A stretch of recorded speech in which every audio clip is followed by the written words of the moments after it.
ഇങ്ങനെയൊക്കെ തന്നെയായിരുന്നു നിന്നിട്ടുണ്ടായിരുന്നത്. അതായത് എന്താ പറയുക, ആദ്യമൊക്കെ ഭയങ്കര സ്നേഹവും വളരെ ആത്മാർത്ഥതയൊക്കെ കാണിച്ചു കഴിഞ്ഞിട്ട് നമ്മളവിടെ ആയല്ലോ, അല്ലെങ്കിൽ ഇനിയിപ്പം ശ്രദ്ധിക്കേണ്ട കാര്യമില്ല എന്നുള്ളൊരു തരത്തിലുള്ള ഒരു വിശ്വാസം, അല്ലെങ്കിൽ നിങ്ങൾ എവിടെയും പോകാൻ പോകുന്നില്ല, നിങ്ങൾ ആ ഒരു വ്യക്തിയുടെ ഓൾറെഡി ആയിക്കഴിഞ്ഞിരിക്കുന്നു, അതുകൊണ്ട് ഇനിയിപ്പോൾ ആരെയും പേടിക്കേണ്ട കാര്യമില്ല എന്നുള്ള ഒരു തോന്നലും ഒക്കെയാണ് ഈ പേഴ്സണ് ശരിക്കും പറഞ്ഞാൽ നിങ്ങളുടെ ബന്ധത്തിൽ ഏറ്റവും കൂടുതൽ പ്രശ്നത്തിലേക്ക് ആക്കി തീർക്കാൻ സാധിച്ചിട്ടുള്ളൊരു കാര്യം.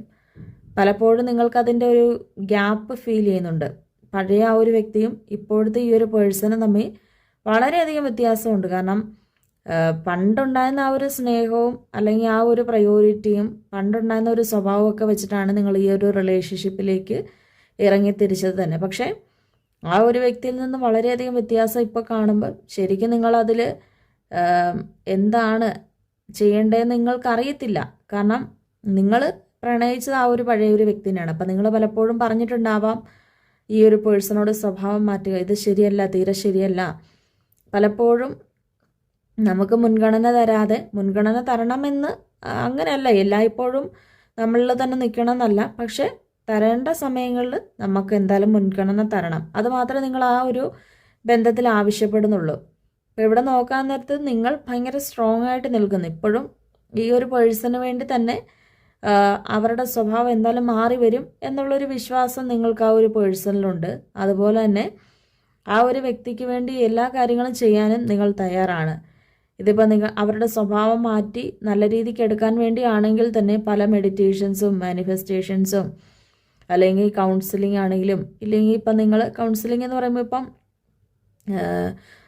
ദ ഹെറോഫൻ്റ് എന്ന് പറയുന്ന ഒരു എനർജി കാണിക്കുന്നുണ്ട്. അതായത് ഈ ഒരു എനർജിയിൽ പറയുന്ന ഒരു കാര്യം എന്ന് വെച്ചാൽ നിങ്ങളുടെ പേഴ്സണ്, ആ ഒരു പേഴ്സണും നിങ്ങൾക്കും തമ്മിൽ എന്താ പറയുക, അറിവ് പകർന്നു തരുന്ന തരത്തിൽ, അല്ലെങ്കിൽ ഈ വ്യക്തിയുടെ തെറ്റുകളെല്ലാം തിരുത്തണം, അല്ലെങ്കിൽ അവരുടെ സ്വഭാവം അവരെ കൊണ്ട് മനസ്സിലാക്കുന്ന തരത്തിൽ പറഞ്ഞു കൊടുക്കാൻ വേണ്ടി മറ്റൊരു വ്യക്തിയും ഇതിൻ്റെ അകത്ത് പരിശ്രമിക്കുന്നുണ്ട്. അതിപ്പോൾ നിങ്ങളുടെ ആത്മാർത്ഥമായിട്ടുള്ള ഒരു സുഹൃത്താവാം, അല്ലെങ്കിൽ ബന്ധത്തിൽ ഏതെങ്കിലും ഒരു വ്യക്തിയാവാം. എന്താണെങ്കിലും നിങ്ങളുടെ റിലേഷൻഷിപ്പിൽ മറ്റൊരു വ്യക്തിയും ഈ ഒരു ബന്ധത്തിൽ ഇപ്പം നിൽക്കുന്നുണ്ട്. കാരണം നിങ്ങളുടെ കഷ്ടപ്പാട് അറിഞ്ഞുകൊണ്ട്, അല്ല നിങ്ങൾ ഇത്രയും ഈ ഒരു റിലേഷൻഷിപ്പിൽ ഇത്രയും ബുദ്ധിമുട്ടുന്ന കാണുമ്പോൾ അവർക്ക് സ്വാഭാവികമായിട്ടൊരു മനസ്സലിവ് തോന്നുന്നുണ്ട്. കാരണം ഇത് കാണുന്ന ആർക്കാണെങ്കിലും ഒരു മനസ്സലിവ് തോന്നും, എന്താണ് അവൻ അല്ലെങ്കിൽ അവൾ ഈ ഒരു വ്യക്തിയോട് ഇങ്ങനെയൊക്കെ ചെയ്യുന്നത്.